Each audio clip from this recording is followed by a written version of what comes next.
Cek sound dulu gini lah. Assalamualaikum Kak Bawi, Kak Cahyo.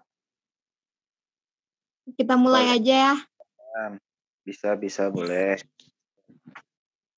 dengan orang yang seadanya. Kalau kita tunggu terus sampai banyak, kayaknya makan waktu banyak. Boleh.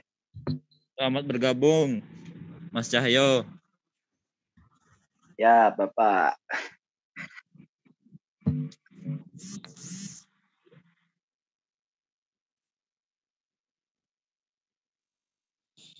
Bismillahirrahmanirrahim. Assalamualaikum warahmatullahi wabarakatuh.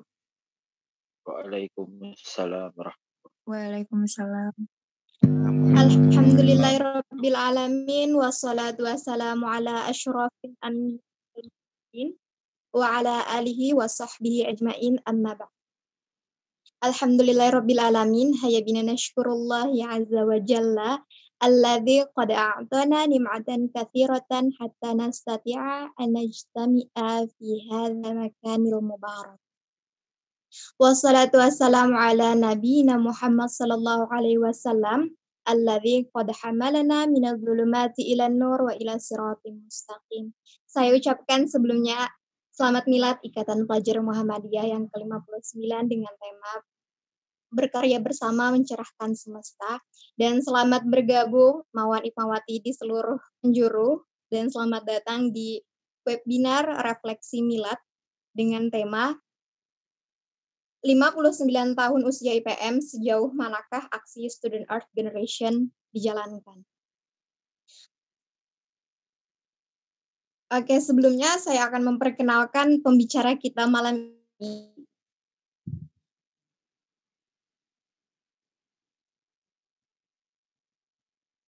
Yang pertama itu ada dari Kak Cahyo. Nama lengkap beliau ada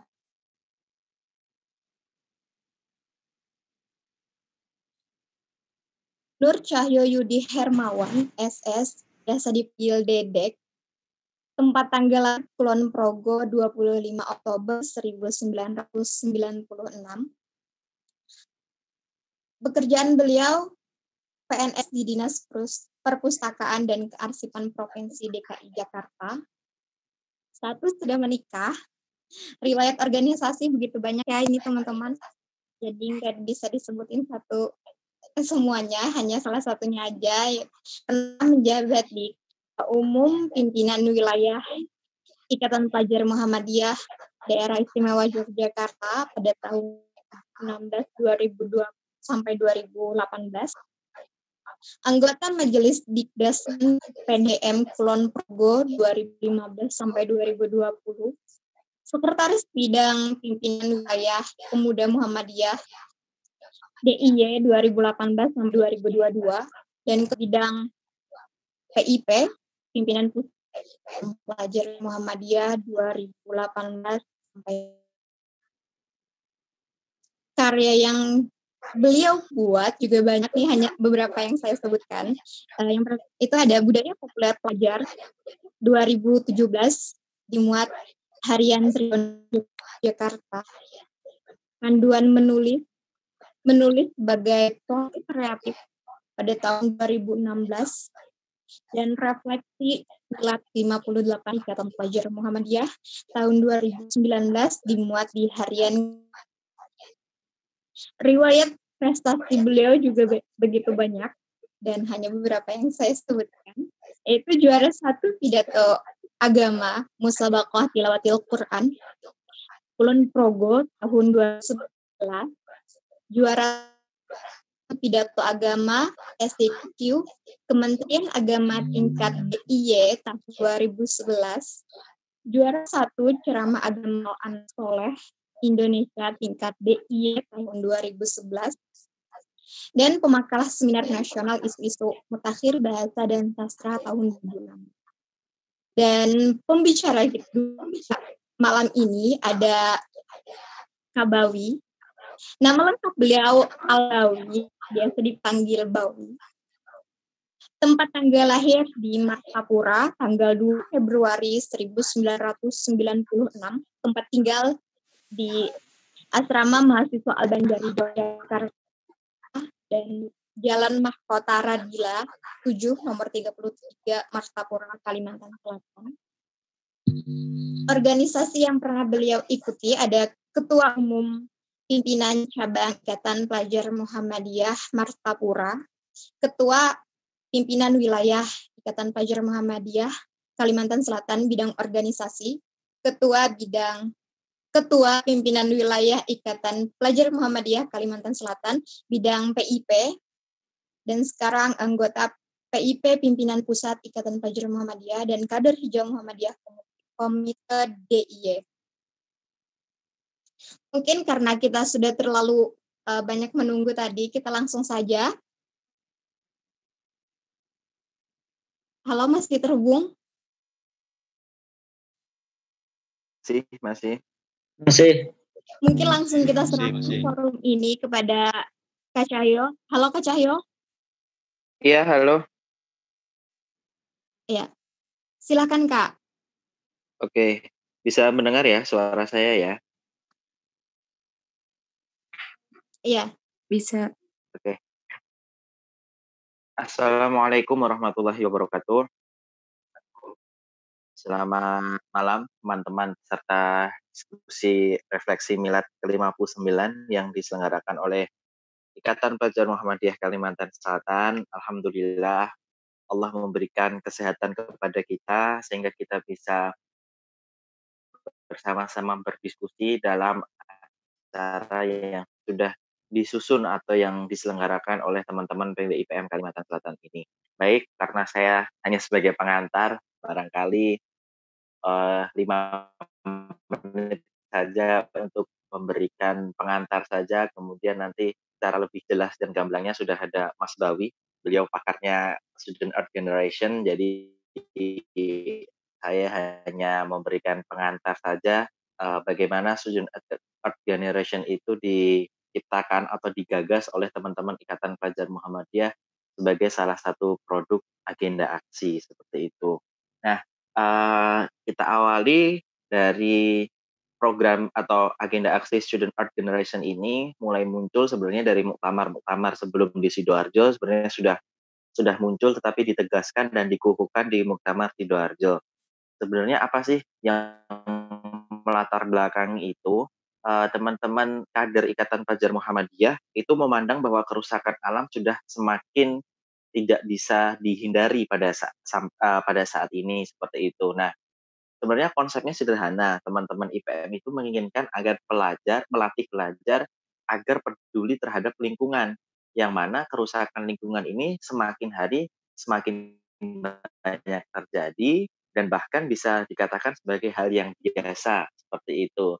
Nah, konsepnya adalah kita menginginkan pelajar Muhammadiyah sebagai pelopor, sebagai pelajar yang pertama kali mau membenahi kerusakan lingkungan ini, peduli terhadap isu-isu lingkungan, tidak hanya kerusakan alam saja, tetapi secara garis besar yang dimaksudkan Student Art Generation adalah pelajar yang peduli terhadap persoalan lingkungan, baik melestarikan lingkungan atau memberikan edukasi, campaign kepada masyarakat, kepada sesama pelajar tentang pentingnya kita menjaga lingkungan dan atau kita melakukan perbaikan-perbaikan agar kerusakan tidak semakin menjadi-jadi. Nah, sebenarnya kerusakan alam ini kan sudah ada sejak zaman dahulu. Bahkan dalam Al-Quran juga sudah dijelaskan seperti itu di dalam Quran surah Ar-Rum ayat 41, yang itu semua teman-teman mungkin sudah tahu seperti itu. Dhaharul fasadu fil ardi wal bahri bima aidinas. Bahwa seluruh kerusakan yang ada di bumi, yang ada di langit, yang ada di laut, seperti itu semua, yang ada di bumi dan di laut, semuanya itu adalah karena ulah tangan manusia. Nah, kalau kita tarik nih, sebenarnya seperti halnya kita, manusia, atau bumi lah seperti itu. Awalnya tidak ada, kemudian diciptakan, kemudian kita ada. Yang nanti suatu saat lagi kita tidak ada. akan punah, akan hilang seperti itu. Nah, pada fase kita ada itu, bagaimana caranya kita menunggu kepunahan itu, tetapi kita memberikan manfaat kepada orang lain. Sama dengan lingkungan. Lingkungan bisa kita katakan sebagai misalkan hewan atau tumbuhan seperti itu, yang dari awal tidak ada, kemudian ada, yang nantinya pasti akan menjadi tidak ada lagi, seperti itu. Nah, tapi selama fase lingkungan itu ada, bagaimana caranya agar lingkungan itu bisa bermanfaat bagi setiap manusia atau bahkan bermanfaat bagi lingkungan yang lain atau makhluk-makhluk yang lain seperti itu. Nah, dampaknya kalau kita tidak memelihara atau tidak melestarikan lingkungan, meskipun nanti sama-sama akan punah sih seperti itu, setidaknya kita memberikan ruang kepada lingkungan agar ya setidaknya menunda kepunahan seperti itu.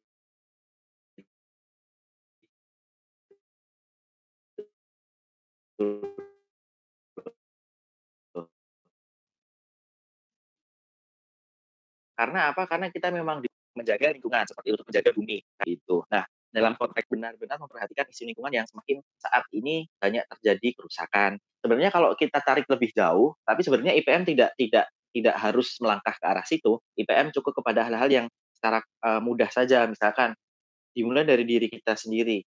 Apakah kita kalau berbelanja seperti itu masih menggunakan plastik sekali pakai? Ataukah ketika kita selesai makan, kita membuang makanan itu atau bungkus-bungkus makanan atau sampah-sampah itu dipisahkan, eee, apakah mana sampah yang bisa didaur ulang, mana yang tidak bisa, apakah sudah dipisah-pisahkan atau belum? Dari hal yang simpel seperti itu. Apakah di sekitaran rumah kita ada tanah-tanah atau pekarangan yang menganggur? Apakah kita sudah mencoba untuk menanaminya dengan tumbuh-tumbuhan seperti itu. Nah, ini kan menjadi salah satu hal yang simpel sebenarnya bisa kita lakukan.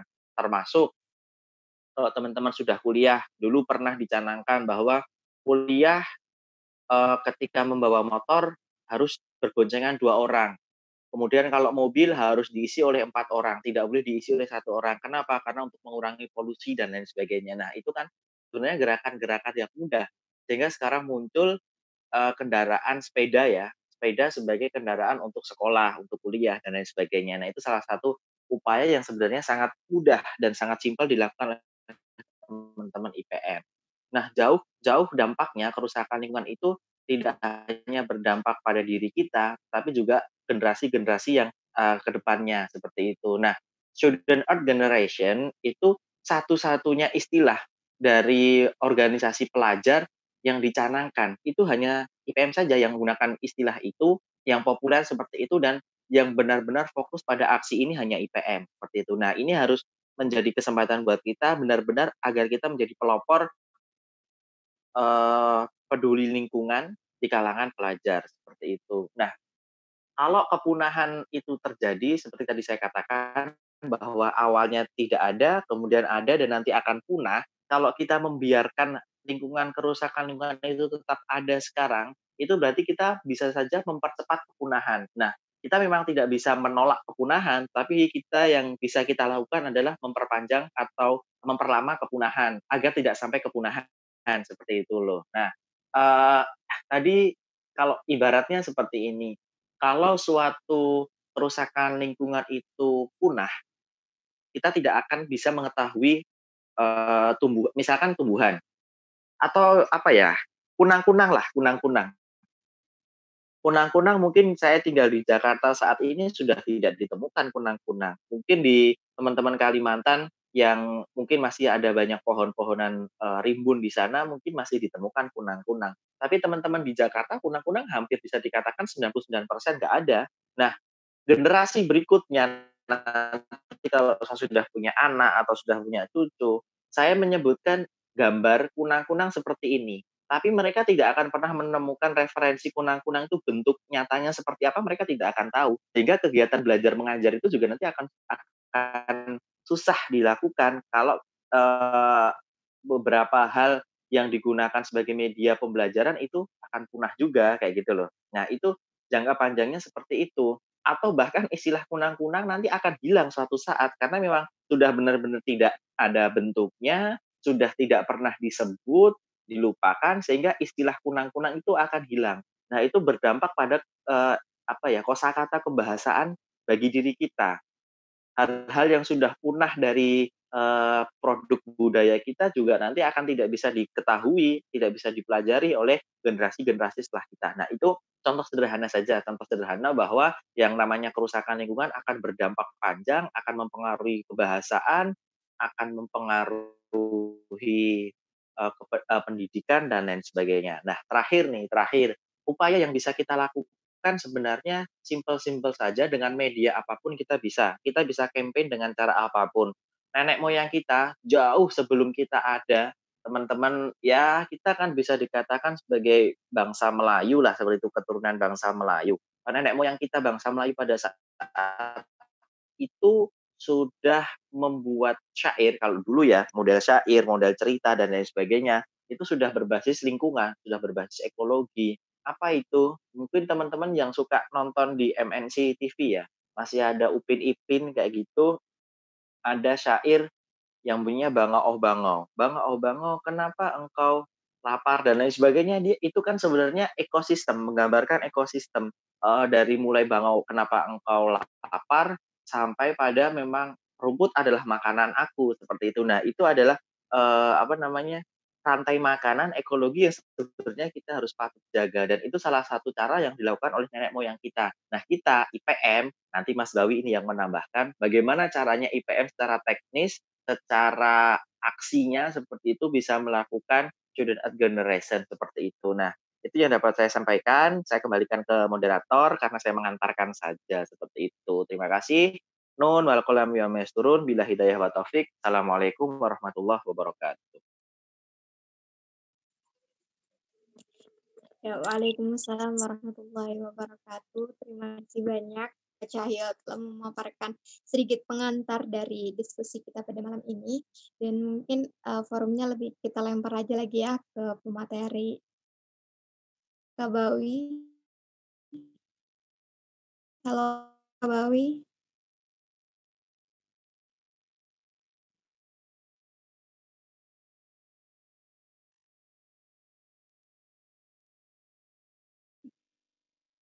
Ya, silakan.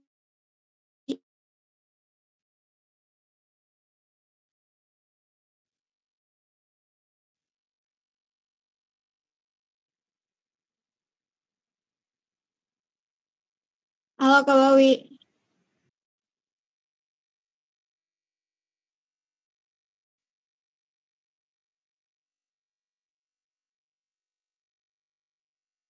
Kak Bawi, di-unmute dulu Kak. Cek. Ya. Cek. Ya. Ya, silakan Kak. Ya, sudah dicek. Ada materinya. Materi. Ada. Bang. Hebat banget nih pakai materi nih. Saja.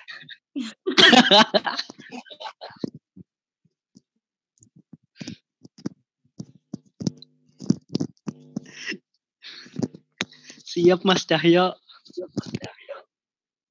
Siap senior Bawi, siap. Monggo silahkan. Sekalian promosi calon formator.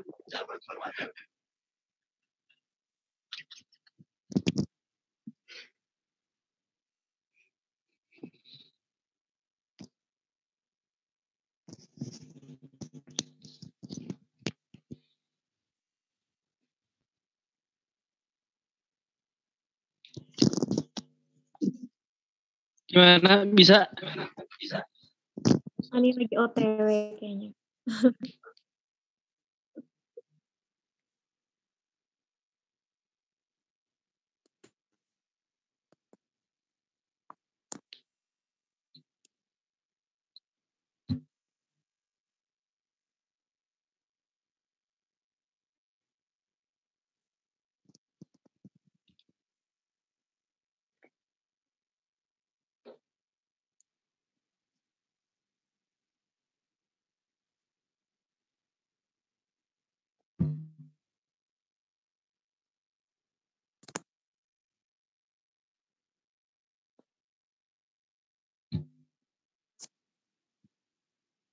Ya, sudah Kak, bisa dimulai.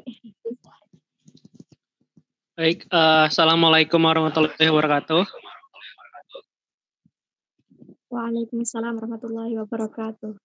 Alhamdulillahirrabbilalamin. Wassalatu wassalamu ala asrofil anbiya wal mursalin wa ala alihi washabihi ajma'in. Amma ba'du. Puji syukur adalah untayan kata terindah hanya kepada Allah Subhanahu wa taala yang telah ciptakan manusia sebagai pemimpin di muka bumi sehingga kita bisa berpikir, bertindak dan melakukan sesuatu yang bermanfaat. Salawat serta salam tak lupa kita haturkan kepada Nabi besar Muhammad SAW yang telah merubah peradaban Arab Badui Jahiliyah menjadi peradaban umat besar sepanjang masa. Yang saya hormati Mas Cahyo, kabit saya di PIPM yang PIP, dan seluruh teman-teman yang berhadir pada agenda malam hari ini. Kita masuk dalam Student Art Generation yang memang ini jadi pembahasan kita dan memang jadi pembahasan gerakan kita. Coba slide kedua.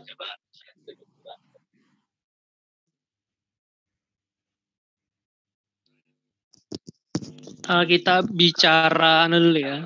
Dari mana sih gerakan ekologi itu tumbuh di IPM? Di ketika Muktamar di Samarinda pada tahun 2016, gerakan ekologi itu sempat menuai pertentangan dari berbagai macam pendapat dari teman-teman PD maupun PW. Yang memang dominan pada saat itu adalah PDIP Makassar yang ia pengen mengganti nama menjadi media syar'i di gerakan ekologi itu katanya tidak membumi dan tidak masuk dalam ranah pelajar, makanya tidak cocok katanya untuk dipakai oleh IPM sebagai gerakan yang dipakai untuk pelajar dan memang tidak cocok bagi kalangan pelajar karena itu tidak urgent kata mereka. Bahkan beberapa orang dari IPM Jawa Tengah mereka setelah muktamar beberapa kali mengkomen di media sosialnya PPIPM itu mengatakan bahwa gerakan ekologi bukan isu pelajar katanya, ada hal urgent lainnya. Nah, namun dari komisi tersebut ada beberapa PW dan beberapa PD yang memang menolong dan mendukung gerakan ekologi ini seperti PW Jawa Timur, IPM Surabaya, IPM Lamongan, IPM Medan, IPM Palembang, dan PW IPM Kalimantan Selatan itu sendiri. Jadi senior teman-teman yang di PW Kalimantan Selatan saat itu di Komisi C itu habis-habisan mendukung gerakan ekologi ini untuk memulai bagaimana aksi ekologi ini bisa dipakai oleh IPM. Nah, mengapa hal ini bisa terjadi di IPM ketika 2016 itu terjadi ada pergolakan penolakan dan ada yang ingin mendukung agenda aksi ini. Itu karena kalau saya boleh meminjam konsepnya Gramsci tentang hegemoni, karena hegemoni di IPM atau hegemoni yang terjadi di tubuh IPM itu terjebak pada isu-isu yang bersifat konservatif. Jadi gerakan dakwahnya adalah gerakan dakwah yang bersifat konservatif, hanya sekedar persoalan pakaian dan persoalan bagaimana haram dan halal. Jadi bukan gerakan dakwah yang bersifat kontekstual dan berkemajuan, tetapi arahnya diarahkan pada saat itu gerakan IPM lebih bersifat kaku dan memang menjunjung tinggi nilai-nilai konservatif. Makanya pertentangan gerakan ekologi menuai kritik yang tajam dari beberapa PD karena mereka merasa IPM itu ada gerakan dakwah, dan dakwah yang mereka artikan adalah dakwah yang sempit, bukan dakwah yang berkemajuan atau dakwah yang bersifat bayani, burhani, dan irfani. Lanjut slide ketiga.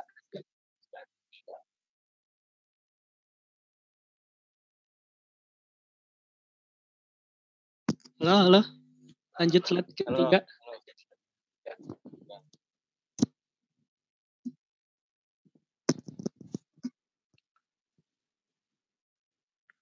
Nah, setelah diputuskan, jadi tim materi pada saat itu namanya Mas Fauzan Anwar Sandia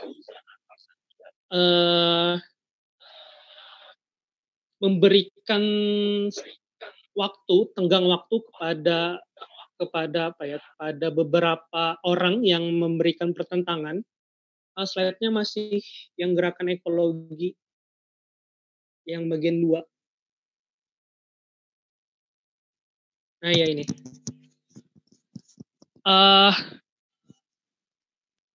Pada saat itu pertentangan yang terjadi adalah orang dan PD-PD yang menentang pada saat itu, mereka disuruh oleh tim materi untuk membuat pernyataan resmi dan kerangka yang benar sesuai dengan aturan materi di IPM, kemudian sesuai dengan kajian ilmiah dan kajian data yang jelas, karena ketika mereka mengajukan sebuah program media syar'i tadi, mereka hanya sebatas isu utopia atau isu-isu semu belaka. Jadi mereka tidak menemukan data-data sebagaimana pentingnya media itu segala macam, dan mereka tidak menjelaskan bagaimana urgensinya. Nah, makanya diberi tenggang waktu selama 1 minggu untuk membuat pedoman dan membuat sebuah makalah istilahnya untuk diterbitkan kalau memang itu benar dan tim materi PPIPM pada saat itu akan menyetujuinya. Ternyata sampai hari ini, kata Mas Fauzan, naskah itu tidak pernah diberikan ke PPIPM. Makanya kalau dia hanya mengandalkan hal-hal semu saja.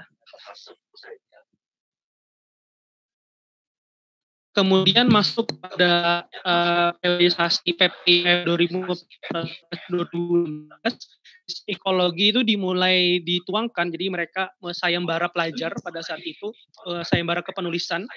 Kemudian di periode 2016-2018, yaitu ketua umumnya dan berhasil menerbitkan hasil dari sayembara kepenulisan itu. Jadi di periode 2016-2018, periode Mas Andan, di sana mulai digodok membentukkan bagaimana lembaga lingkungan hidup itu menjadi misi ekologi di IPM. Makanya di periode 2016-2018 ini sangat panjang. Bahkan ketika literasi camp PPIPM pada saat itu, tepatnya di Gunung Kidul, mereka menggunakan konsep ekoliterasi, jadi full materi dan pembahasan seputar tentang ekoliterasi, supaya menekankan pada teks-teks yang jelas bahwa ekologi seperti itu. Itu kemudian masuk pada periode sekarang, periode Mas Hafiz. Jadi di periode sekarang lembaga lingkungan hidup itu aktif, kemudian mulai mengembangkan dan mulai berjejaring dan mulai bagaimana mengimplementasikan gerakan-gerakan ekologi yang ada di IPM. Jadi dari teks-teks yang ada, dari hasil kajian yang ada, IPM melalui lembaga lingkungan hidupnya sudah mulai mengembangkan bagaimana proyek dan bagaimana pengembangannya. Kira-kira seperti itu. Lanjut slide yang keempat.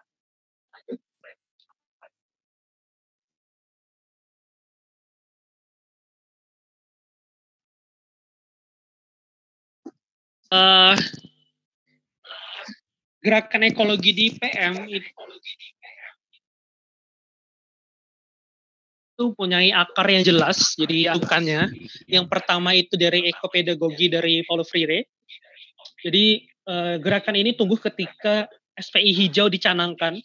Dari sana kan pembahasan tentang mengenai pendidikan kaum tertindas, pendidikan kaum miskin dan lain-lain. Nah, di sana konsep ekopedagogi itu diajarkan bagaimana pendidikan lingkungan hidup itu mulai digerakkan. Jadi diskusi-diskusi mengenai ekopedagogi sudah dicanangkan jauh-jauh hari oleh IPM, tapi masih gerakannya gerakan semu dan hanya sebatas sebagai pemahaman dari pendidikan kaum tertindas itu. Kemudian ada manifesto intelektual organik dari karangan Ansor Fakih. Nah, ini membahas tentang bagaimana gerakan intelektual, yaitu seperti kita yang di IPM, karena gerakan IPM adalah gerakan intelektual.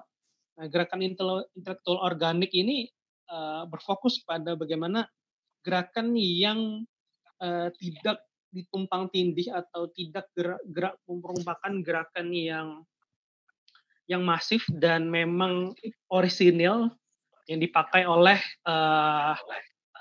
perjuangan-perjuangan atau manifesto dari gerakan intelektual itu. Makanya PPIPM dan beberapa wilayah pada saat itu jauh hari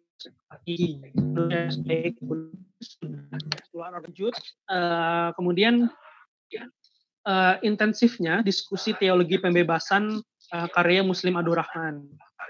Nah, diskusi teologi pembebasan ini merupakan manifesto dari gerakan ekologi. Jadi ketika teks-teks atau ayat-ayat Al-Quran mengenai pembebasan atau mengenai teologi yang membebaskan, tidak mengekang. Jadi agama bukan mengekang sesuatu, tapi dia membebaskan sesuatu. Nah, makanya kajian-kajian tentang diskusi teologinya sudah terbangun sejak lama. Bahkan ketika tahun 2005 PP Muhammadiyah mulai membentuk namanya Majelis Lingkungan Hidup.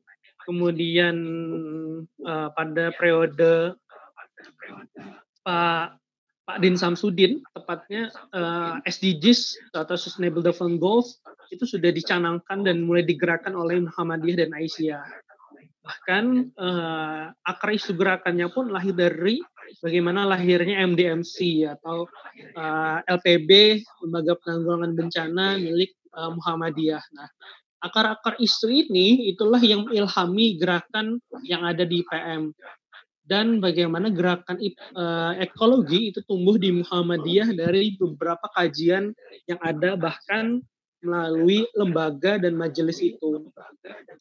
Nah, bahkan hari ini melalui beberapa ortom, misalkan di Nasyiatul Aisyah sudah mulai mencanangkan gerakan ekologi. Jadi baru-baru saja, bahkan KAM sudah mulai mencanangkan gerakan ekologi atau penyelamatan dari lingkungan hidup, karena amar ma'ruf nahi mungkar bagi Kokam itu adalah penyelamatan lingkungan hidup, itu sangat penting. Makanya salah satu hal yang diprioritaskan oleh Kokam itu di Pemuda Muhammadiyah adalah penyelamatan lingkungan hidup. Makanya hampir semua ortom hari ini sudah mulai geliat tentang gerakan ekologi yang memang IPM sudah duluan sejak 2016 sudah memulai gerakan ini. Lanjut ke slide 5.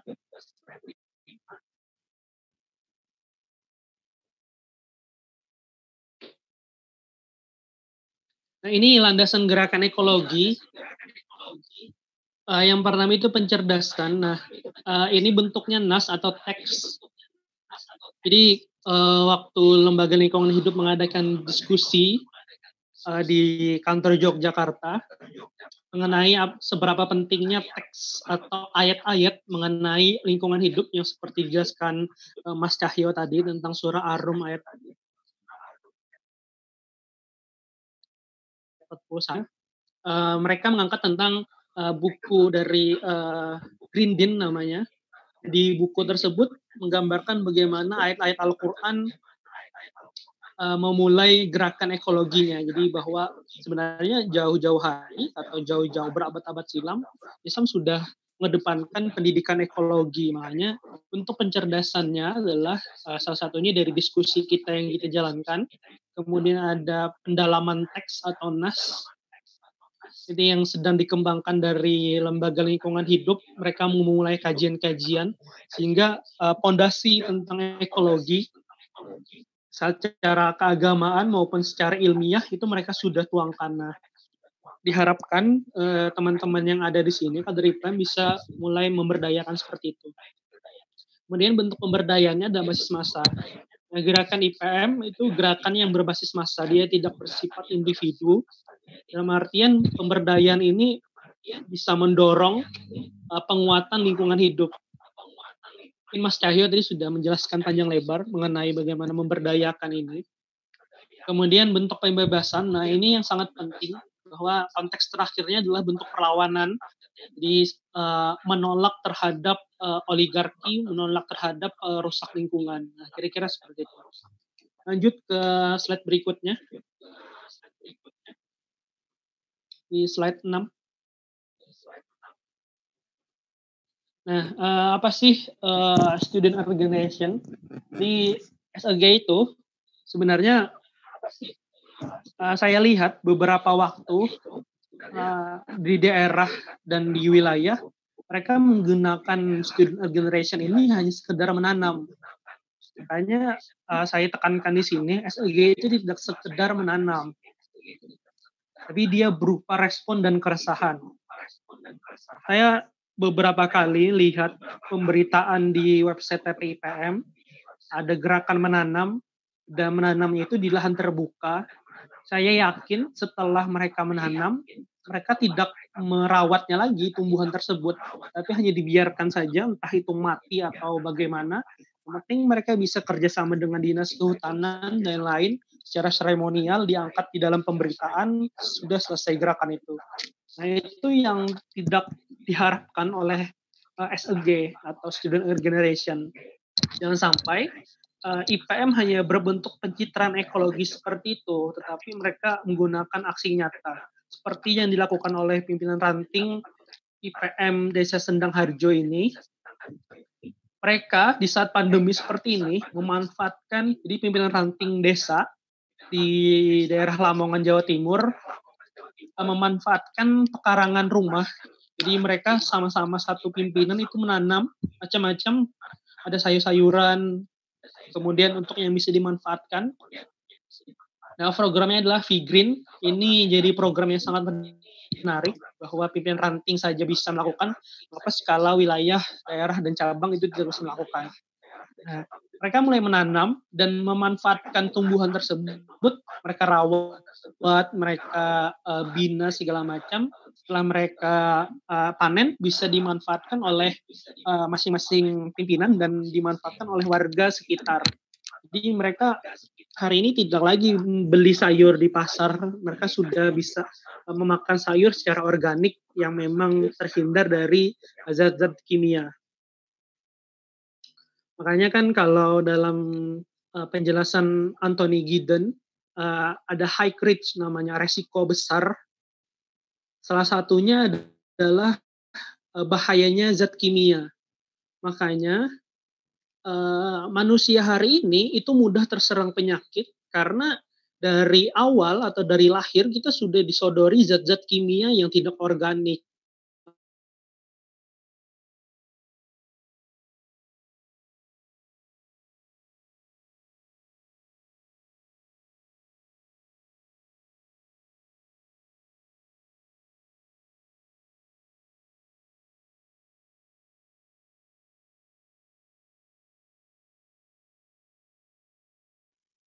Waduh, Kak Bawinya keluar ya?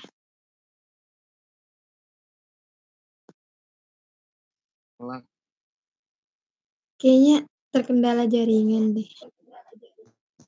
Cek. Ya, lanjut Kak. Lanjut ya. Ya. Aman. Nah, di mereka ini, teman-teman ranting ini sudah mulai memberdayakan.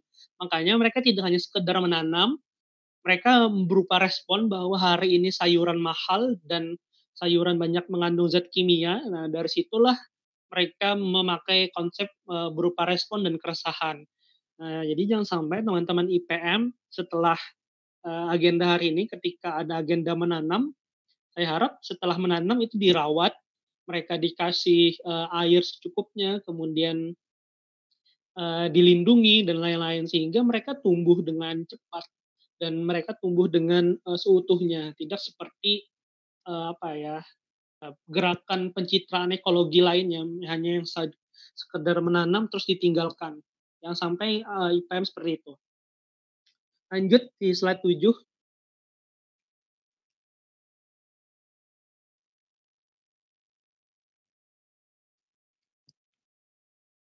Nah, ini ada 9 cita-cita dari Student Earth Generation. 9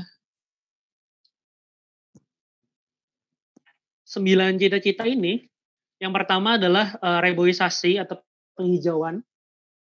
Yang kedua itu pencegahan penebangan liar melalui aksi kampanye. Yang ketiga, mengurangi bahan bakar fosil. Yang keempat, mengganti bahan bakar alternatif. Yang kelima, kampanye daur ulang. Kemudian membuat sengkedan di daerah lereng pegunungan. Kemudian pengelolaan limbah, bahan-bahan yang bisa diuraikan mikroorganisme dari tanah. Kemudian melakukan upaya remediasi atau pembersihan permukaan tanah dari berbagai macam polutan. Nah, ini 9 cita-cita yang diharapkan oleh Student Earth Generation. Jadi tinggal teman-teman ngambil posisi yang mana dan memang bisa dilaksanakan. Nah, 9 cita-cita ini kan tidak seperti yang saya jelaskan tadi, bahwa tidak hanya sekedar menanam terus ditinggalkan pohon tersebut, tapi ada banyak aksi kampanye yang bisa dilakukan. Bahkan ketika pencegahan dan penebangan liar melalui aksi kampanye, IPM harus terlibat. Bahkan jadi ada pertanyaan, kenapa IPM harus melawan itu dan kenapa IPM harus melakukan aksi kampanye ini? Karena kalau kita tidak melakukan aksi kampanye, kita akan terhegemoni oleh keadaan. Jadi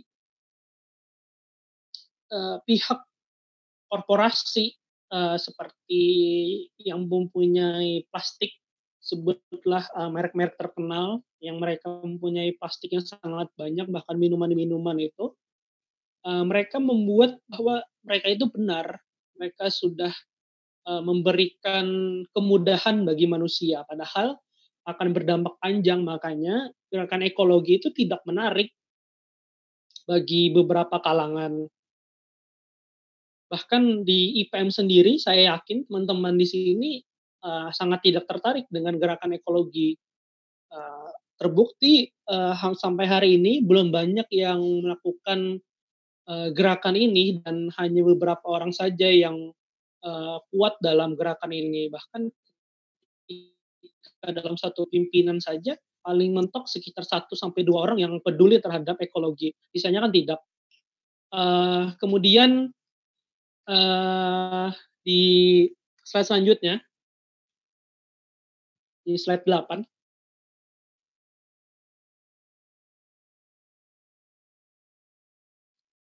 Apa yang sudah dilakukan dan sampai mana. Jadi yang pertama, berbentuk diskusi, buku, dan pelatihan yang sudah digerakkan. Jadi diskusi itu sudah masif, bahkan sampai ke cabang dan ranting, gerakan ini sudah masif. Bahkan ketika Fortasi hari ini, kita memakai hashtag Student Earth Generation, dan sudah mulai didiskusikan panjang lebar, kemudian lahir terbitan ketika launching kemarin, tentang Student Earth Generation dan beberapa tulisan ekologi. Dan ketika periode Mas Andan sudah 2016-2018, sudah dicanangkan buku-buku tentang ekologi. Kemudian mulainya pelatihan yang kita mulai kemarin oleh PPIPM di Kulon Progo, sekolah ekologi yang mulai digerakkan.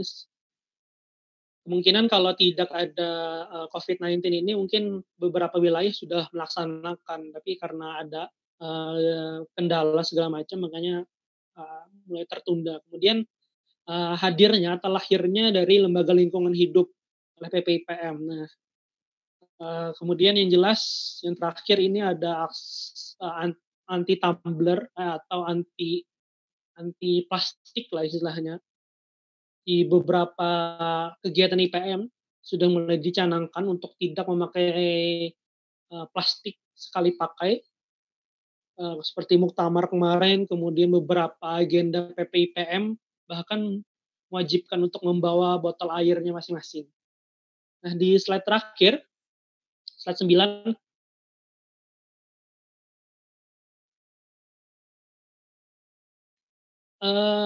IPM belum sampai pada titik perlawanan. Nah, ini yang menjadi keresahan karena dirasa anak-anak IPM itu tidak peduli terhadap gerakan ini, makanya dia tidak memakai gerakan perlawanan. Padahal ini sangat penting sebagai civil society. Ketika Undang-Undang Minerba dan Omnibus Law dicanangkan, kader IPM itu sepi dan sunyi di semua tempat. Padahal ketika ditelisik lebih dalam, ketika ada regulasi dari pemerintah atau ada undang-undang yang dibuat, artinya itu melibatkan atau yang menjadi korban adalah seluruh masyarakat. Ambil contoh ketika di Kalimantan Selatan, penambangan merajalela, kemudian tanah-tanah rusak dan lain-lain, yang mendapatkan kerugian itu tidak hanya orang-orang di pedesaan, tetapi semua kalangan. Lihat saja sungai-sungai di Kalimantan Selatan itu yang katanya kota 1000 sungai, semuanya tidak ada lagi yang warnanya cerah, tapi isinya seperti kopi susu, coklat banget, coklat pekat dan penuh bakteri dan virus. Itu karena lereng tanah yang mengandung zat besi dan lain-lain, dari tumpukan batu bara dan pertambangan, itu dampak semuanya. Atau bahkan ketika kita jalan ke daerah hulu sungai atau ke daerah mau ke tanah bumbu dan lain-lain, di situ ditemui banyak di jalan-jalan debu, kemudian ada asap-asap dari pembangkit listrik dari batu bara. Nah, ini yang menjadi resiko adalah kita semua, kader IPM pun terlibat di sana. Artinya yang jadi korban pun IPM. Makanya perlu ada perlawanan dan perlu ada gerakan. Makanya hal ini belum sampai, tapi gerakan ekologi ini sangat panjang waktunya, rentangnya tidak hanya setahun 2 tahun, tapi mungkin berpuluh-puluh tahun nanti. Makanya sejak dini dan sejak sekarang setelah ini kita coba mulai menanamkan kepedulian itu. Mungkin itu dari saya. Sekian. Assalamualaikum warahmatullahi wabarakatuh. Waalaikumsalam warahmatullahi wabarakatuh. Terima kasih atas pemaparan materinya. Mungkin kita lanjut ke sesi tanya jawab ya Kak, biar lebih hidup lagi diskusi pada malam ini, nggak satu arah aja. Mungkin kepada para peserta diskusi, ada yang dipertanyakan, bisa sebutkan nama, asal daerah.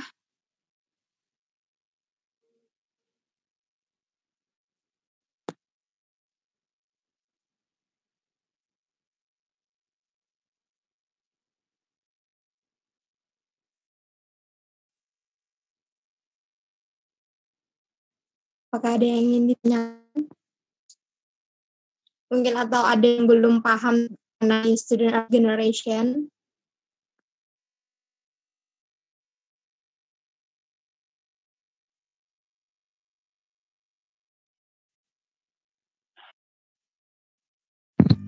Halo, Assalamualaikum. Kayaknya sudah jelas semua ya Nabawi, pemaparan ini- dari materi. Waalaikumsalam. Ini Ulun Febri, Nabawi.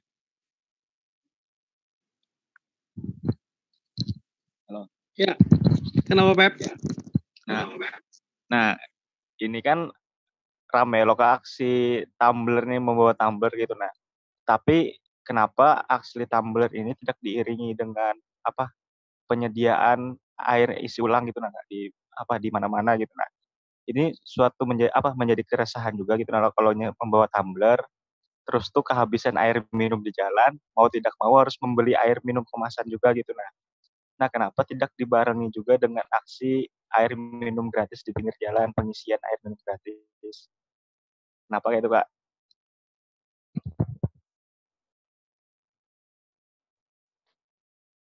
Ya. Silahkan Kak. Langsung jawab ya. Iya, boleh Kak. Nah, makanya saya bilang tadi, ketika kita memulai gerakan ekologi dan mulai mencanangkan gerakan tumbler dan lain-lain, anti sampah plastik dan lain-lain, keresahannya adalah ketika regulasi pemerintahan dan regulasi Pemda yang tidak support atas sistem ini. Makanya saya bilang tadi, kita mulai menggerakkan ekologi, kita semua masif, kegiatan kita itu istilahnya zero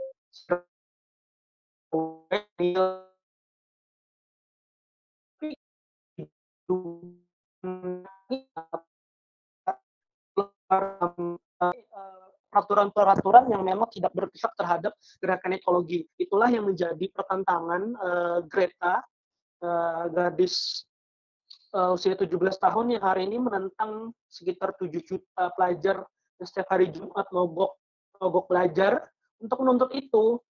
Mereka sudah menghemat listrik, kemudian mereka sudah menghemat pemakaian fosil, kemudian mereka sudah menghemat seluruh energi, tetapi ketika regulasi pemerintah dan regulasi pemimpin itu tidak mau menurunkan karbon dioksida mereka, makanya itu jadinya sia-sia. Jadi gerakan kita tidak senyata itu. Makanya ketika pertanyaan Febri, kita sudah memakai tumbler, tetapi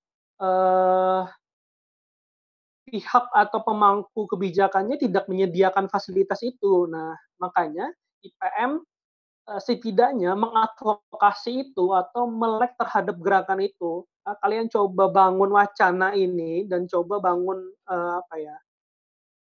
teks dan narasi ini, makanya perlu di slide saya terakhir tadi, perlu ada perlawanan.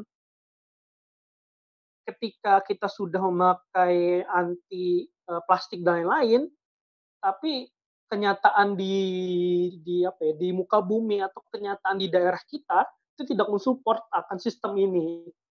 Makanya perlu ada keseimbangan dan pemerintahan yang bersih terhadap ekologi. Kira-kira seperti itu.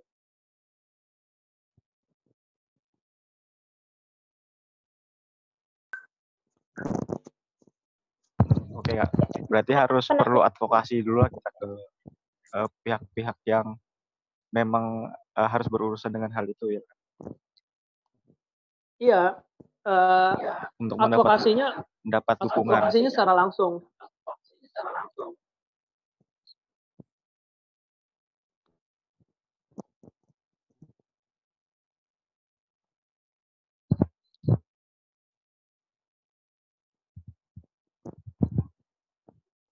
Ya, bagaimana penanya? Iya, oke, sip. Berarti harus advokasi dulu ke pihak-pihak yang memang harus menyediakan pengisian air isi ulang gratis. Iya. Mungkin sebenarnya sudah ada ya, semua titik ada gitu. Ya, di Banjarmasin setahu saya cuma satu titik. Biasanya di muka PDAM itu ada, tapi ada juga beberapa tempat yang kerja gitu. Ya. Dan ada lagi pertanyaan dari yang lain. Kalau nggak mau di live seperti ini, bisa chat langsung di kolom chatting. Atau mungkin tadi kan kita ada membahas tentang perlawanan ya Kak, kita harus ada perlawanan nih. Mungkin perlawanan hal kecil apa sih yang mesti kita lakukan gitu loh Kak, menurut Kakak? Apa ya? Jadi ketika ada hal yang mendesak, maka gerakan ekologi ini akan tumbuh. Ambil contoh, hari ini orang mulai melek terhadap virus. Jadi orang seolah-olah setiap toko, bahkan setiap sudut jalan, setiap pertigaan, setiap di pasar dan lain, sekarang menyediakan tempat cuci tangan dan tempat membersih tangan. Kalau dahulu kan tidak ada seperti itu. Pemerintah mana yang peduli terhadap hal itu, hal-hal yang kecil seperti itu, yang menyediakan tempat cuci tangan dan lain. Karena keadaan yang mendesak, keburu penyakit ekologi ini tumbuh. Kira-kira seperti itu. Nah, kemudian jangan sampai hal-hal lainnya itu menjadi masif. Makanya hal kecilnya adalah kalian mulai hal-hal yang berbau dengan kepedulian. Jadi sesekali taruna melati itu atau sesekali kegiatan IPM itu mampirlah ke tempat-tempat pembuangan sampah, tempat akhir dari sampah itu. Kalian lihat berapa tumpukan gunung yang membentang luas, yang isinya adalah sampah semua. Sampahnya dari mana? Ya dari kita sehari-hari yang kita pakai dan yang kita gunakan setiap hari selama 24 jam. Setidaknya dari sana tumbuh kesadaran. Nah, mulailah gerakan-gerakan seperti itu. Atau seperti yang dipakai oleh teman-teman Surabaya, nama komunitas mereka Sekolah Sungai. Jadi mereka mengedukasi masyarakat sungai untuk rajin dan tidak membuang sampah di sungai, karena sungai adalah peradaban. Di Surabaya digerakkan itu. Nah, makanya dari hal-hal kecil seperti itu mulai kepada advokasi yang seperti saya bilang tadi, ketika hari ini pemerintahan dan seluruh pemangku kebijakan tidak proaktif terhadap ekologi, tetapi civil society atau masyarakat sipil hari ini sudah peduli terhadap gerakan ini. Nah, makanya dari sana tumbuh gerakan-gerakan ekologi. Kira-kira seperti itu.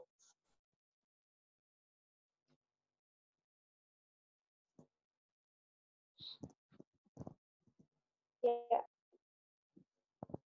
benar sih Kak. Terus terkait dari temannya sudah sejauh mana sih kita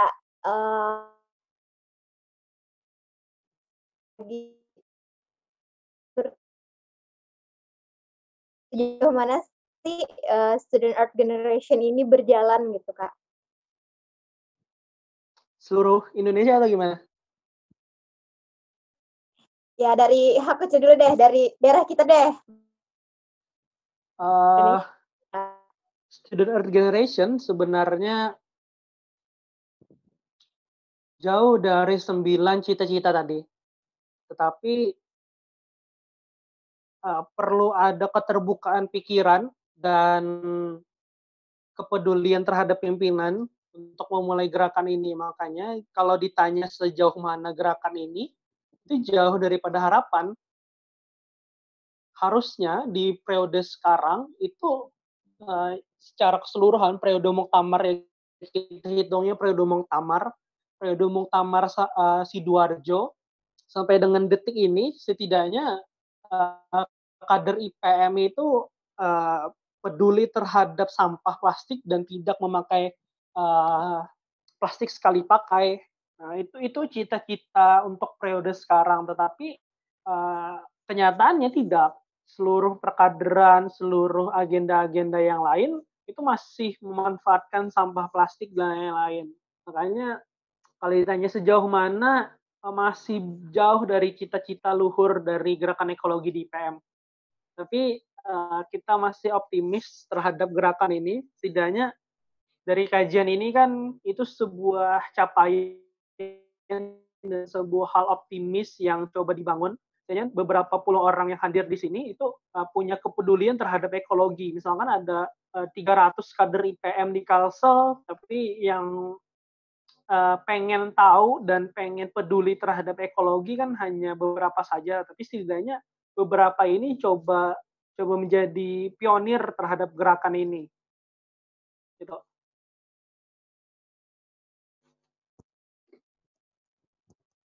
Mungkin kita lempar ke forum nih, apakah ada yang ingin bertanya?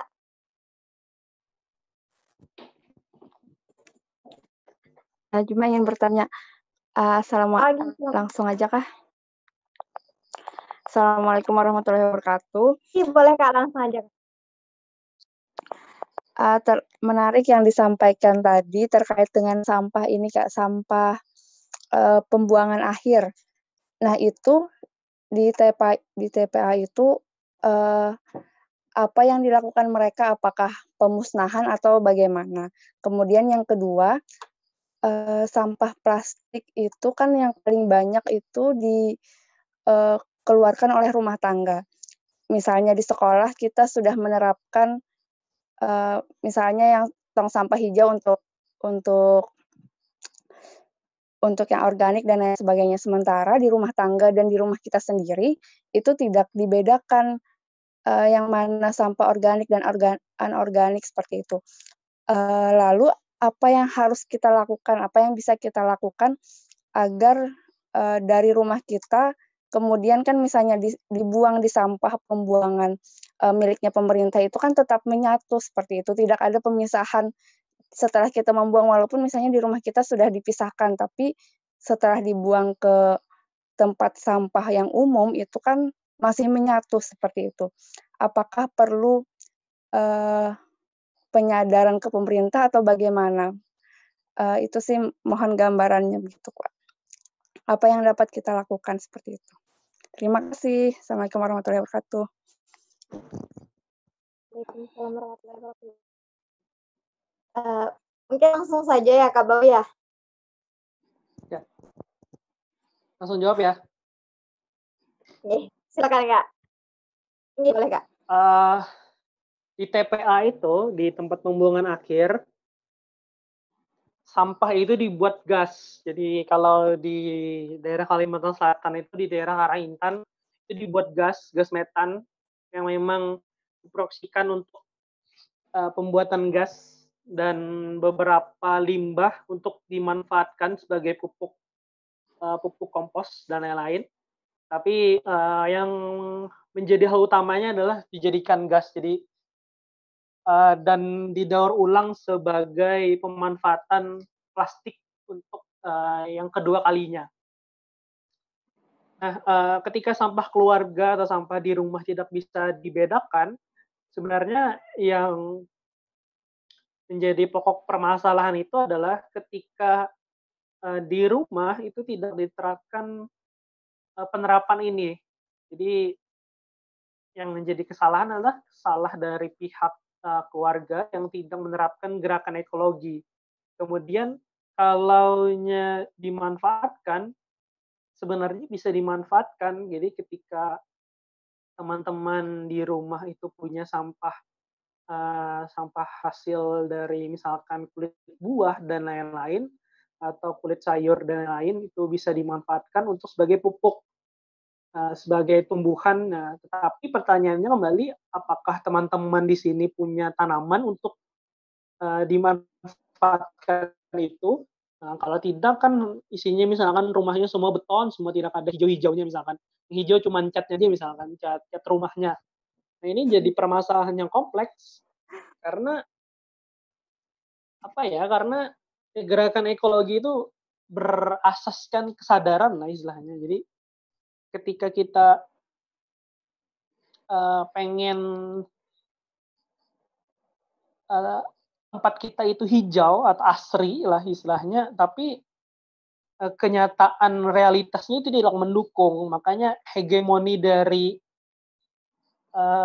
hegemoni dari kapitalisme itu tumbuh pesat sampai ke dalam rumah, bahkan sampai ke dalam diri kita, bahwa ketika ada penyodoran tentang penghijauan atau pemanfaatan sampah itu, kan kalau kita berpikir kapitalistik itu sia-sia, toh ada orang yang bersedia menaruh jasanya untuk membuang sampah itu. Nah, itu kan pikiran kapitalis yang tidak bisa kita hindari. Mending kita buang ke taman sampah atau kita kasih ke orang lain untuk dibuang sampahnya dan tidak dipilah-pilih dulu. Nah, itu sifat kapitalistik yang ada di diri kita. Makanya tidak bisa dihindari, bahkan tergantung dari regulasi dari pemerintah itu sendiri.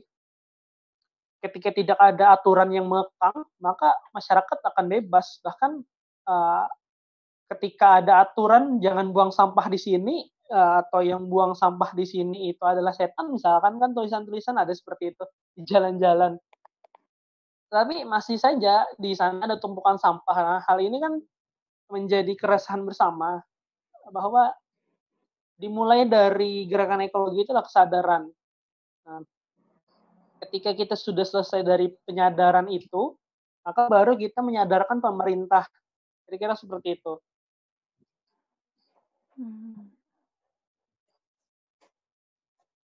Gimana Kak Khalida?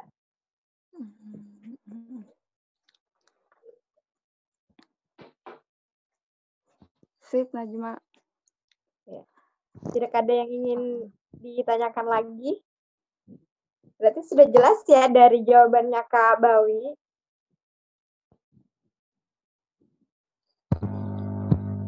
Ini ada pertanyaan lagi. Ya. Najma mau tanya. Oh ya, silakan. Jangan lupa nama dan asalnya ya. Dan tolong gunakan bahasa Indonesia karena ini yang nonton luar Indonesia. Assalamualaikum warahmatullahi wabarakatuh. Saya Fadia dari IPM Kalimantan Selatan. Saya ingin bertanya kepada Kak Albawi. Seperti di awal tadi kan Mas Cahyo sudah menjelaskan bahwasanya dia menceritakan terkait dengan tentang kepunahan hewan-hewan seperti itu. Jadi yang saya tangkap berarti kan lingkungan juga termasuk masalah hewan, tidak hanya membahas tentang masalah tanaman. Nah, apakah pemeliharaan hewan seperti kucing ataupun kelinci itu juga termasuk dari bagian gerakan ekologi? Terima kasih. Assalamualaikum warahmatullahi wabarakatuh. Waalaikumsalam. Gimana Kak? Langsung Kak? Atau kita tampung dulu? Oh ya, langsung. Silakan Kak.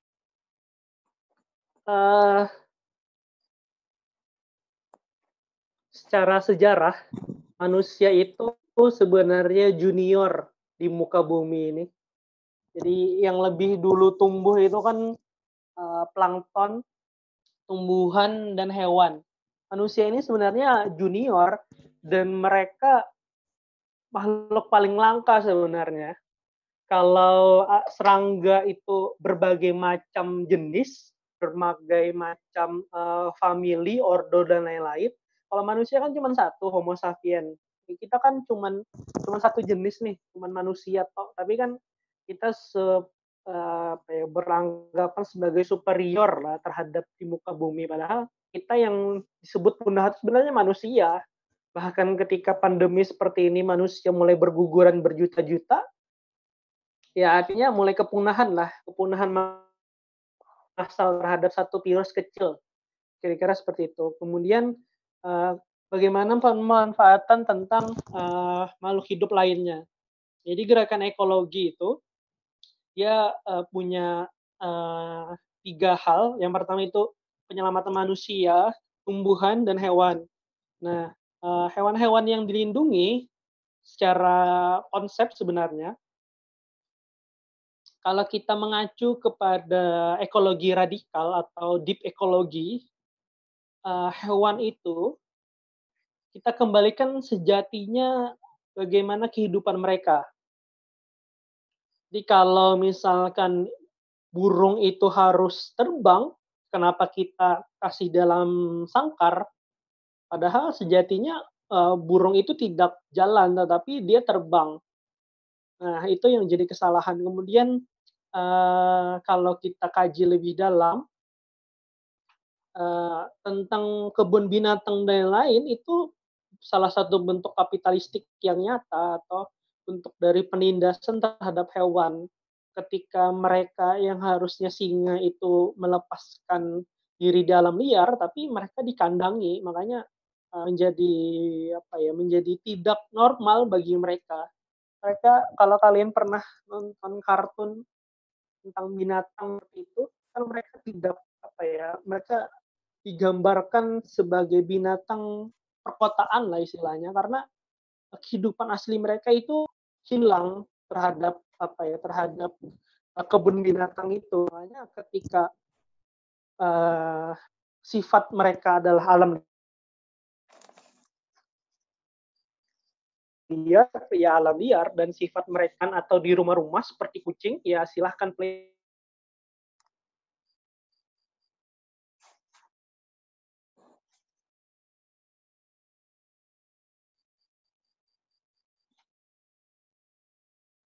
Halo Kak.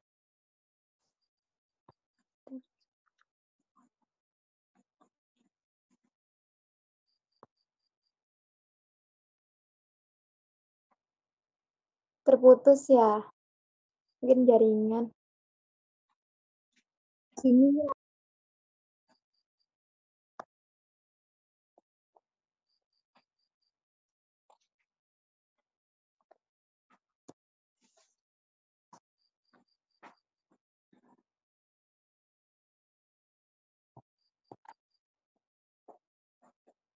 kita tunggu sebentar ya, kalian menghubungi Kak Bawinya, mungkin karena terkendala jaringan juga.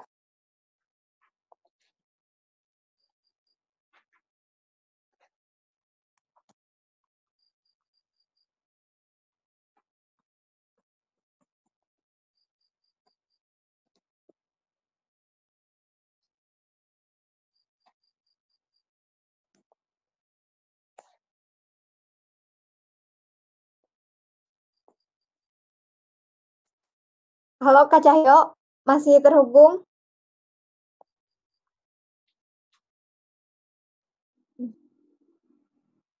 Mana?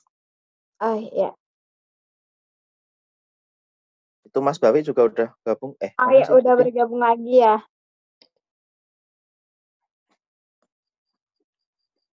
Kak Bawi?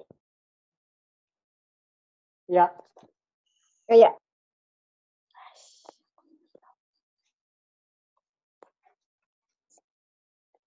Silakan lanjutkan Kak, atau tadi sudah? Tadi terputus. Lanjutkan dikit. Ya, boleh Kak. Ketika sifat mereka itu bisa dipelihara, maka peliharalah. Tapi ketika mereka tidak bisa dipelihara, maka jangan dipelihara. Saya kira seperti itu. Makanya ketika manusia mulai memanfaatkan hewan-hewan yang memang tidak sepatutnya dipelihara, itu menjadi jadi kesalahan yang fatal ya istilahnya. Manusia merasa memiliki kekuasaan yang absolut terhadap kehidupan ekosistem ini. Padahal mereka bukan antroposentris, tetapi mereka memiliki sifat biosentris, atau manusia itu bagian daripada lingkaran ekosistem, bukan menjadi puncak dari ekosistem itu. Mungkin itu.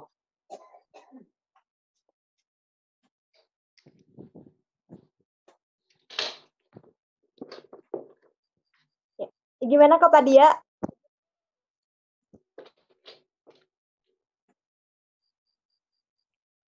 Halo Kak Padia. Jadi peliharalah hewan yang pantas untuk dipelihara. Mungkin ada pertanyaan untuk Kak Cahyo. Halo Kak Cahyo.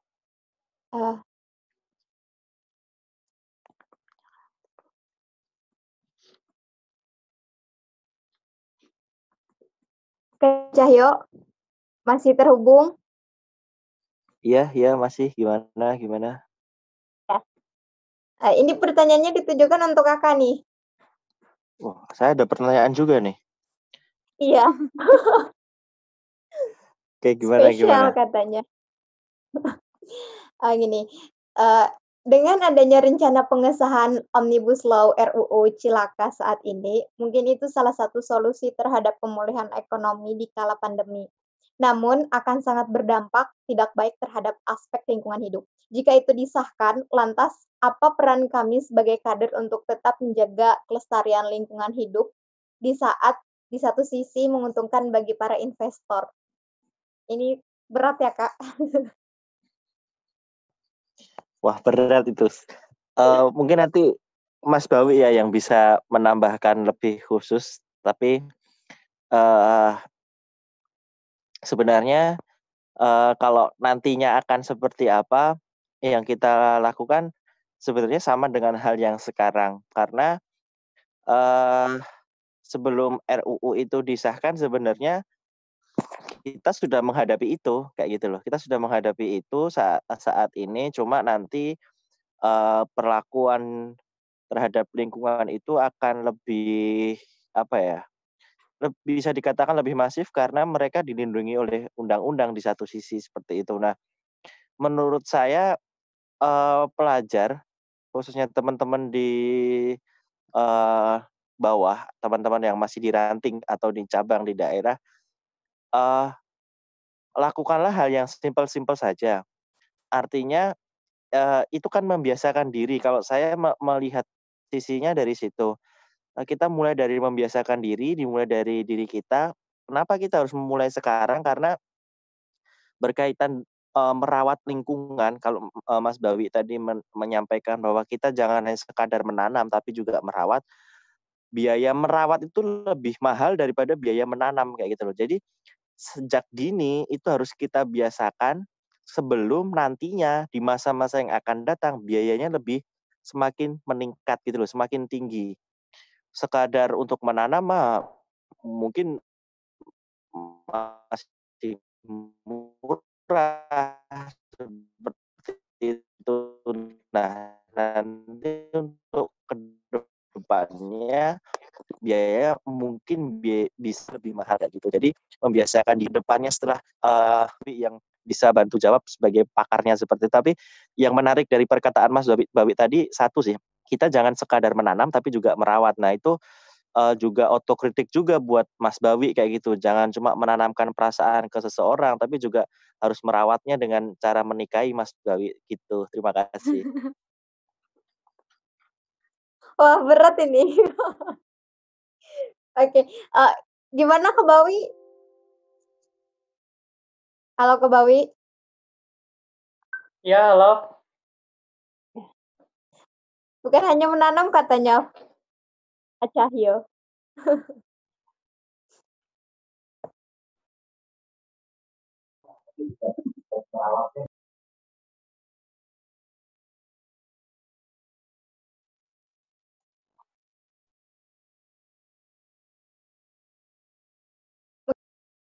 Tadi sudah ada beberapa yang disampaikan oleh Kak Cahyo juga. Bantu jawab tuh, Wi. Wi, bantu jawab, Wi. Oke, oke. Jelas ya, jelas.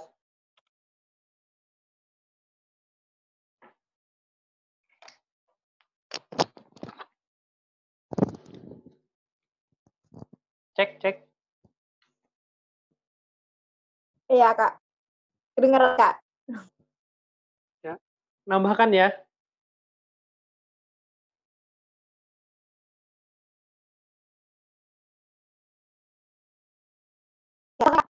Jadi terkait Omnibus Law dan RUU Undang-Undang Minerba, kesalahannya adalah ketika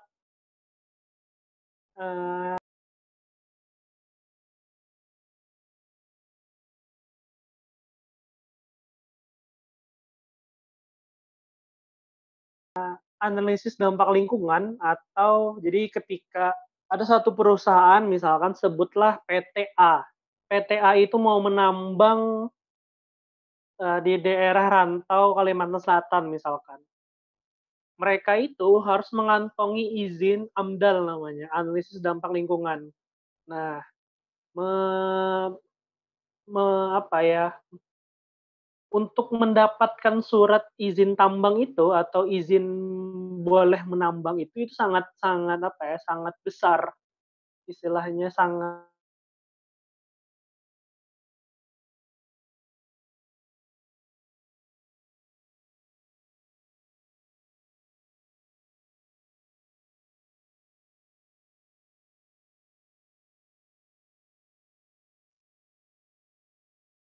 Halo, Kak Bawi.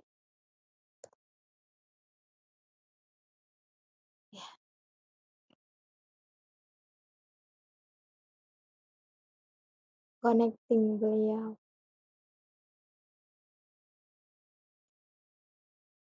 Mungkin kita tunggu sebentar ya.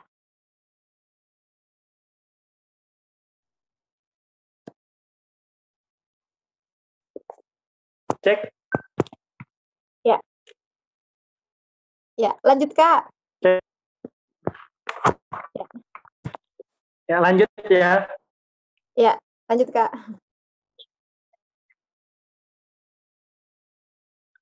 Jadi ketika izin tamu mereka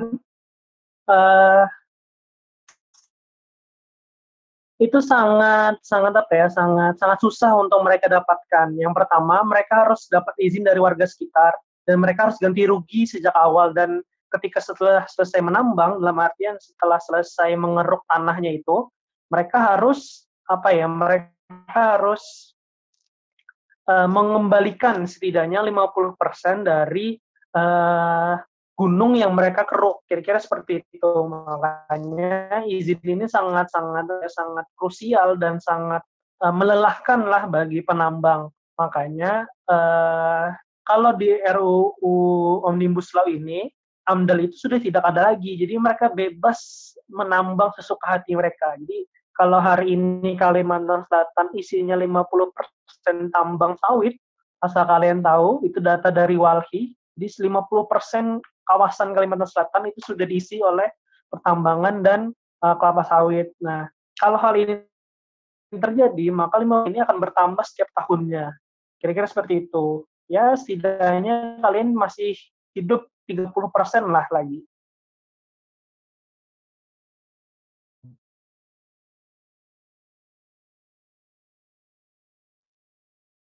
Cukup, Kak.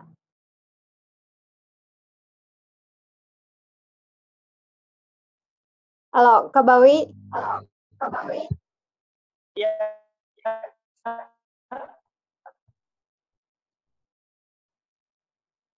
Halo, Kak Bawi. Connecting. Iya. Nah, ini ada satu pertanyaan lagi masuk. Sepertinya ini menjadi pertanyaan terakhir. Untuk diwadahulukan lah. Ya, silakan, Pak. Nah, jadi ini pertanyaan dari Zahra. Nah, sewaktu itu Pian ada ngisi acara di SMP Muhammadiyah Banjarbaru tentang seminar Student Earth Generation. Nah, terus tuh tapi untuk sampai saat ini belum ada pergerakan dari sekolahnya. Nah, kira-kira gerakan apa yang bisa dilakukan sama pimpinan ranting di masa pandemi ini yang bisa diimplementasikan dari hasil seminar Pian kemarin? Itu aja, Kak.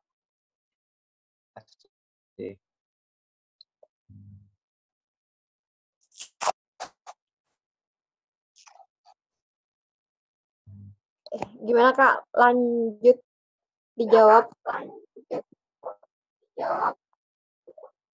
Halo Kak Bawi. Ya, halo.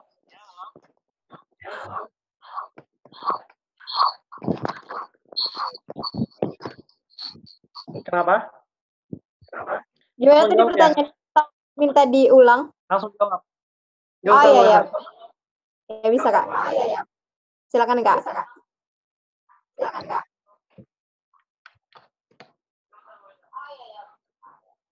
Mungkin nanti dibantu sama Mas Cahyo ya jawab ini.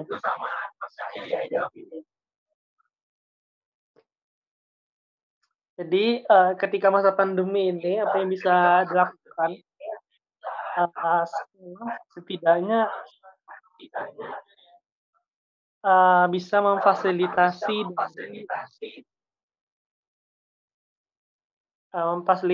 dalam hal ini bagaimana mulai pelajar itu mulai bisa menanam dan mulai bisa menumbuhkan gerakan ekologi. Makanya perlu dibutuhkan tenaga ekstra.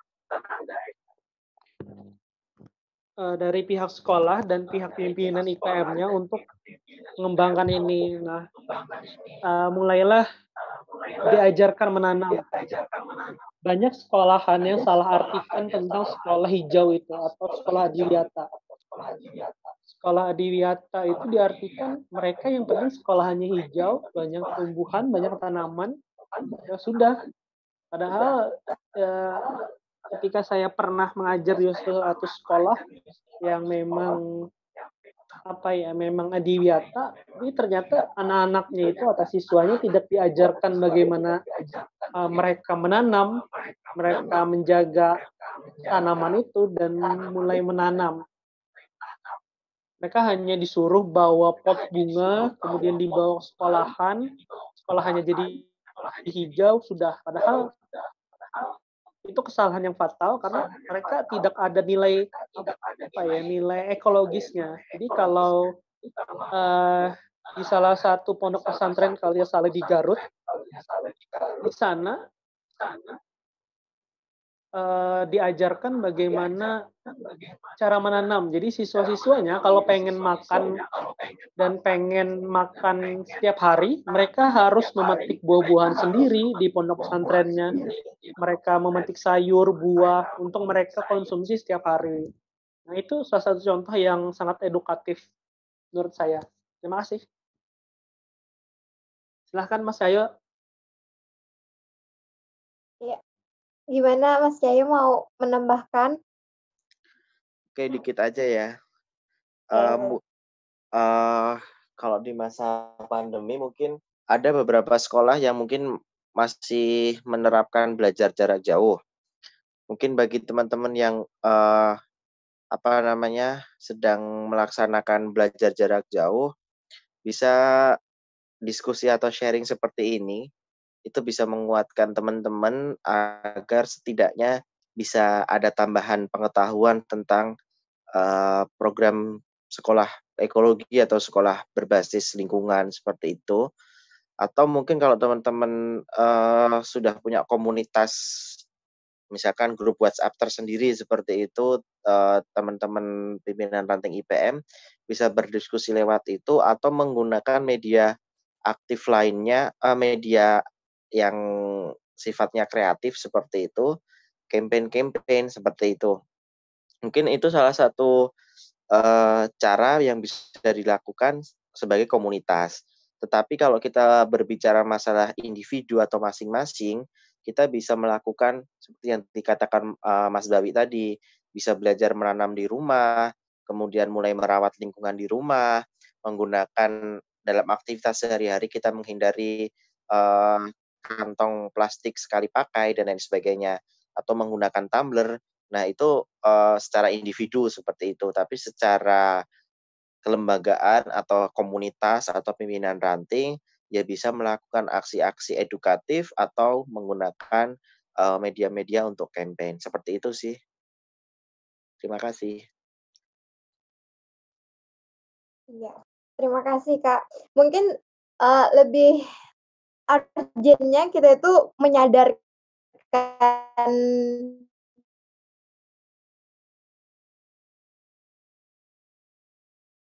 menyadarkan atau kita langsung turun aksi sih Kak sebenarnya.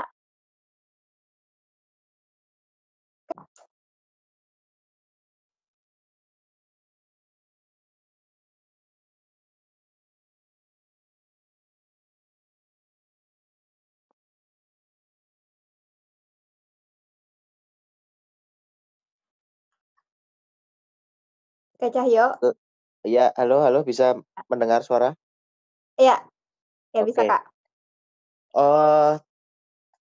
Kalau sebenarnya aksi tadi kan saya membaginya lewat dua hal ya. Satu secara kelembagaan, satu secara individu. Nah, kalau di masa pandemi ini secara individu karena kita memang harus melakukan himbauan dari pemerintah untuk melakukan physical distancing atau social distancing seperti itu ya bisa dilakukan dengan cara masing-masing dengan aksi langsung dengan individunya kayak gitu. Jadi ya tidak perlu mengajak orang banyak-banyak untuk aksi, tetapi mengajak orang lain atau mengedukasi orang lain dengan media, itu yang menjadi lebih penting. Jadi antara menyadarkan, mengedukasi dengan aksi langsung itu harus seimbang seperti itu. Tapi karena kita sekarang sedang ada di dalam kondisi wabah seperti itu, aksi langsungnya untuk melaksanakan kegiatan ekologi bisa dilakukan individu dulu. Nanti kalau memang sudah kondisinya sudah agak aman seperti itu, kita bisa aksi berkelompok lagi. Itu kalau saya melihat kondisi di tempat saya tinggal ya, di Jakarta ya. Mungkin kalau teman-teman di Kalimantan, apakah physical distancing-nya atau social distancing-nya sudah agak longgar, nah itu nanti menyesuaikan dengan kondisinya. Seperti itu sih. Iya. Berarti harus seimbang nih mengedukasi dan menyadarkan ya.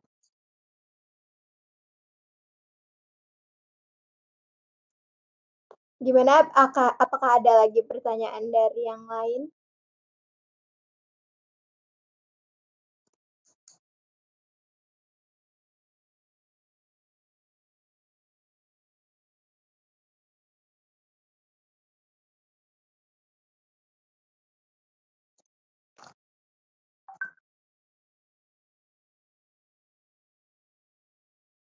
Ya mungkin karena tidak ada lagi pertanyaan yang masuk ke saya juga dan tidak ada pertanyaan lagi di forum ini.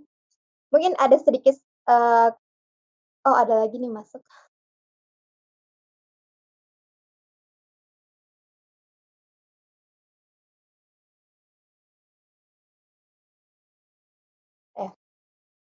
Mungkin kita beri waktu statement closing ya untuk kedua pembicara, mungkin sekitar 2 menit. Masing-masing 2 menit. Mungkin kepada Kak Bawi dulu deh. Kak Bawi. Halo Kak Bawi. Iya. Ya. Ya, silakan Kak. Langsung. Iya, boleh Kak. Baik. Terima kasih atas undangannya dari teman-teman PLU IPM Kalimantan Selatan. Ini pertama kali saya satu tempat diskusi dengan kabit saya sendiri. Terima kasih telah memfasilitasi kami berdua. Sangat luar biasa. Terakhir dari saya, mari coba membaca, menulis, dan menanam. Itu saja. Nun, walaqalaim turun. Assalamualaikum warahmatullahi wabarakatuh. Waalaikumsalam warahmatullahi wabarakatuh. Singkat, padat, dan jelas. Mungkin untuk Kak Cahyo, statement closing untuk malam ini. Terima kasih kepada teman-teman Kalimantan Selatan yang sudah memberikan kesempatan kita untuk berdiskusi bersama,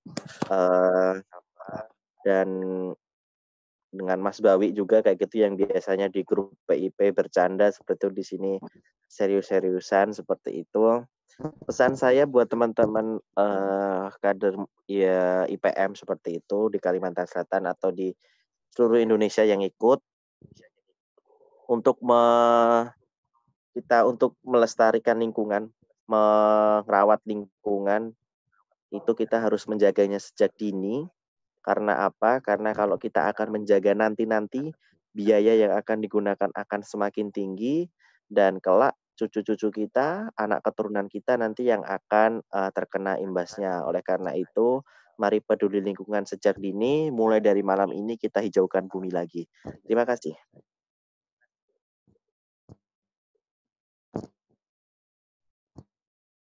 Ya, terima kasih banyak kepada kedua pembicara pada malam ini dan mohon maaf jika terdapat kesalahan. Jadi mungkin saya kutip dari pembicaraan dari Pak Haidar waktu kemarin puncak milad ya. Kata beliau tidak ada waktu sibuk untuk membaca, apalagi menulis. Dengan dalil kita, wal qalami wa mayun, nun wal qalami, qalam itu berarti menulis, dan bagusnya lagi kita terus menjadi langsung dan penyempurna. Dan saya ucapkan terima kasih kepada Imawan dan Imawati seluruh penjuru yang telah bergabung pada malam ini. Semoga apa yang disampaikan bermanfaat dan kita lebih mencintai Dan saya Najma Mahkota-Risnani dari bidang PIP Kalimantan Selatan. Mohon maaf jika terdapat kesalahan dalam memandu diskusi pada malam ini. Nun wal qalami wa ma yasturun. Assalamualaikum warahmatullahi wabarakatuh. Waalaikumsalam.